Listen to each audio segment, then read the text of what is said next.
اچھا علامہ صاحب، اگر کوئی شخص جس کے پاس مالی طور پر استطاعت رکھتا ہے لیکن صحت اس کی اجازت نہیں دیتی کہ وہ سفر کر پائے، سفر کر سکے، تو کیا وہ اپنی جگہ پر اپنے حج کے لیے کسی اور کو بھیج سکتا ہے؟ جی، جس طرح بات ہو رہی ہے استطاعت کے متعلق، تو چونکہ استطاعت کے اندر یہ چیز بھی شامل ہے کہ انسان سفر کر سکے۔ اگر کوئی بیمار ہے یا معذور ہے یا ایسا بیمار ہے جو سفر نہیں کر سکتا تو لازمی بات ہے کہ اس کے لیے پھر اب مالی طور پر تو وہ ٹھیک ہے، استطاعت رکھتا ہے، اب اس کے پاس سفر کرنے کی ہمت نہیں ہے، طاقت نہیں ہے، معذور ہے، تو اسلام نے اس کے لیے یہ طریقہ رکھا ہے کہ وہ اپنی جگہ پر کسی اور شخص کو حج بدل کروا دے۔ اس کو حج بدل کہا جاتا ہے۔ جی ٹھیک ہے، حج بدل کروایا جا سکتا ہے۔ اور حج بدل کے لیے یہ بھی لازم ہے کہ جو شخص حج کروا رہا ہے اس پر خود حج فرض ہونا چاہیے، یعنی یہ نہیں ہے کہ حج فرض ہوا نہیں ہے اور یہ پہلے ہی سوچ رہا ہے کہ میں کروا لوں، حج فرض ہونا چاہیے مالی طور پر۔ دوسری بات یہ ہے کہ اس کے اندر اس پر ایسی بیماری ہو جو عارضی نہ ہو، یعنی ایک بیماری ہوتی ہے کہ جو عارضی ہوتی ہے، پتہ جی بخار ہے ان دنوں کے اندر یا کوئی مطلب مستقل عارضہ، شرعی عذر اس میں ہونا چاہیے، مستقل فالج زدہ مریض ہے یا کوئی ایسا مستقل عارضہ ہے کہ جس کے بعد شرعی عذر ہونا ضروری ہے۔ جی، شرعی عذر ہونا ضروری ہے۔ پھر یہ جو حج بدل کے لیے جس کو بھیج رہا ہے اس کے لیے بھی لازم ہے کہ اس نے پہلے اپنا حج کیا ہو، پہلے کیا ہو، اپنا حج کیا ہوا۔ ابو داؤد شریف کے اندر اور ابن ماجہ شریف کے اندر حدیث ہے، سیدنا عبداللہ ابن عباس رضی اللہ عنہ فرماتے ہیں کہ رسول اللہ صلی اللہ علیہ وآلہ وسلم نے دیکھا ایک شخص کو کہ وہ کہہ رہا تھا لبیک عن شبرمہ، شبرمہ ایک آدمی کا نام تھا، کہ میں اس کی طرف سے حج کے لیے حاضر ہوا ہوں۔ تو نبی صلی اللہ علیہ وسلم نے جب سنا تو پوچھا یہ کون ہے بھی شبرمہ جس کے لیے آئے ہو؟ انہوں نے بتایا جی قریب اللی میرا ایک قریبی ساتھی ہے، تو اس کے لیے وہ نہیں آ سکتا، تو میں اس کی طرف سے حج کے لیے آیا ہوں۔ رسول اللہ صلی اللہ علیہ وسلم نے اس سے سوال کیا کہ کیا تو نے اپنی طرف سے حج کیا ہوا ہے؟ اس نے کہا نہیں۔ تو آپ نے اسی وقت فرمایا کہ تو یہ حج اپنی طرف سے کر لو اور اس کی طرف سے پھر بعد میں کر لینا۔ اس حدیث سے دو باتیں ہمیں معلوم ہوئی ہیں، ایک تو یہ ہے کہ حج بدل کیا جا سکتا ہے، کروایا جا سکتا ہے، یہ جائز ہے۔ اگر کوئی شخص شرعی طور پر معذور ہے، نہیں جا سکتا، تو وہ اپنے پیسے دے کر، اپنا مال دے کر وہ حج کروا دے کسی کو۔ اور دوسری بات کہ وہ رسول اللہ صلی اللہ علیہ وسلم کا یہ فرمان کہ یہ جو حج تم کر رہے ہو اپنی طرف سے کر لو، تو اس کا مطلب یہ ہے کہ پہلے اس نے حج کیا ہوا ہو۔ مزید بھی کچھ شرائط ہیں جو فقہاء نے لکھی ہوئی ہیں، تو مین دو چیزیں یہ جو ہے نا، ایک تو اس پہ حج فرض ہو، اور دوسرا جو حج کے لیے جا رہا ہے تو وہ بہتر ہے کہ اس نے خود اپنا حج کیا ہوا ہو اور پھر وہ جا کے اس کا حج بدل کرے۔ قاری صاحب، حج اگر کر لیتا ہے اس کے ساتھ حاجی لکھنا ضروری ہے؟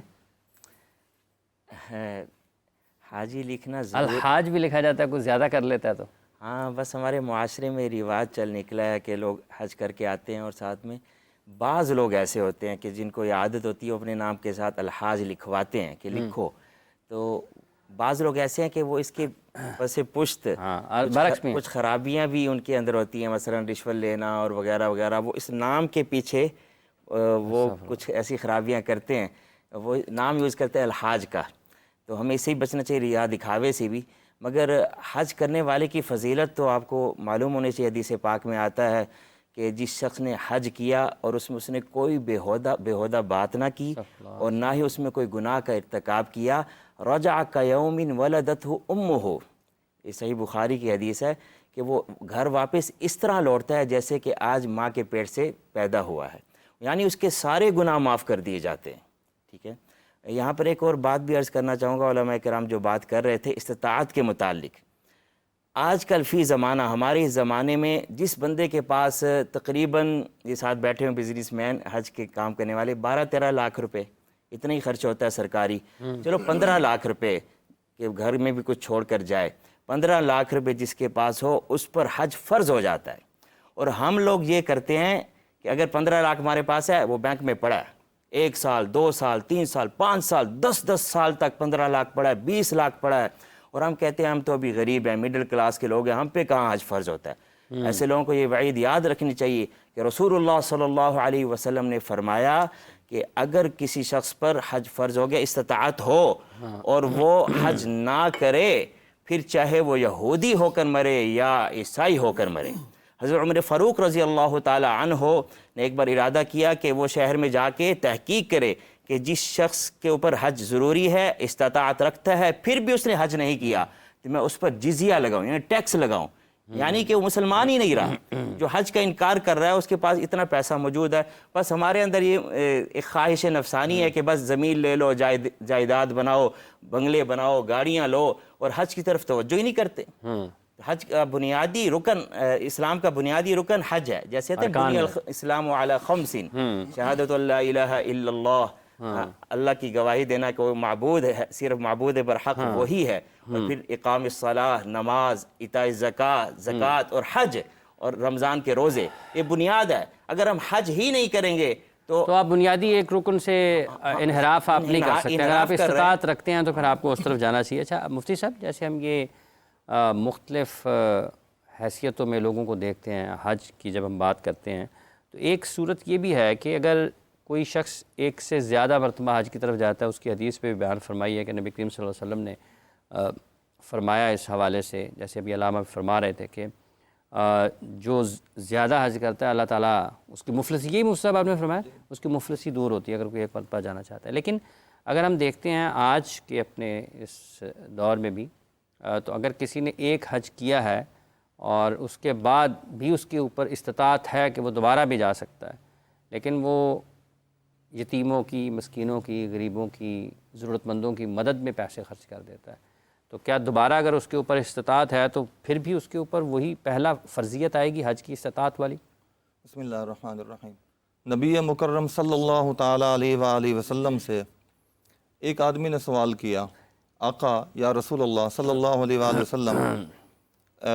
کیا ہر سال حج فرض ہے؟ نبی علیہ الصلوۃ والسلام خاموش رہے. انہوں نے پھر سوال کیا, آقا ہر سال حج فرض ہے؟ محبوب پھر خاموش رہے. اس نے تیسری بار سوال کیا, کریم آقا صلی اللہ تعالیٰ علیہ وسلم نے ارشاد فرمایا, نہیں, زندگی میں ایک مرتبہ حج فرض ہے. ایک مرتبہ حج فرض ہے. فرمایا اگر میں کہہ دیتا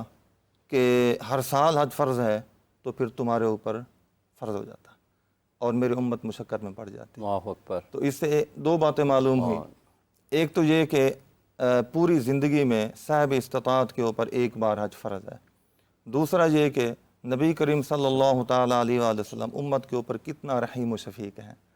اور ہمارا لحاظ رکھتے ہیں, اور کریم آقا علیہ الصلوۃ والسلام نے اسی بنا پر خاموشی اختیار فرمائی اور بعد میں پھر ایک مرتبہ ہے. دوسری بات یہ ہے کہ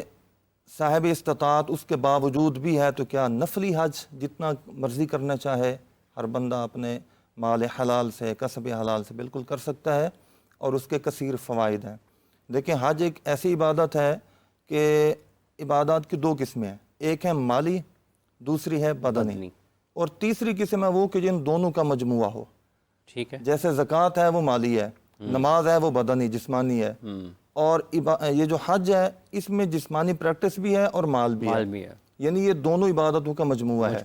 لہٰذا جو شخص ایک بار حج فرض ادا کر لے فرض تو اس کا ادا ہو گیا فرض, لیکن بعد میں اگر کرتا ہے تو اس کو ایسی نفلی عبادت کا ثواب ملے گا جو دونوں چیزوں کی حامل ہے, دونوں فضیلتوں کی حامل ہے, جسمانی بھی اور دوسری بھی. لیکن دوسری بات ایک اور بھی ہے کہ اگر اس کے گھر کے اندر اس کے اپنی فیملی ممبرز میں جیسے ماں باپ بوڑھے ہو گئے ہیں اور بہن بھائی ایسے ہیں کہ جناب جو جن کا اور کوئی بھی نہیں ہے, حالات مال معاشی بالکل کمزور ہے, تو پھر بجائے اس کے کہ وہ نفلی حج کرتا رہے, پھر اس کو چاہیے کہ یہ اپنے والدین کا تو ویسے فرض ہے تو والدین کی دیکھ بھال کرے, اور بہن بھائی ہیں یا قریب رشتہ دار ہیں جن کو ضرورت ہے اس کے مال کی, پھر اس کو بنسبت نفلی حج کے ادھر زیادہ ثواب ملنا ہے. اور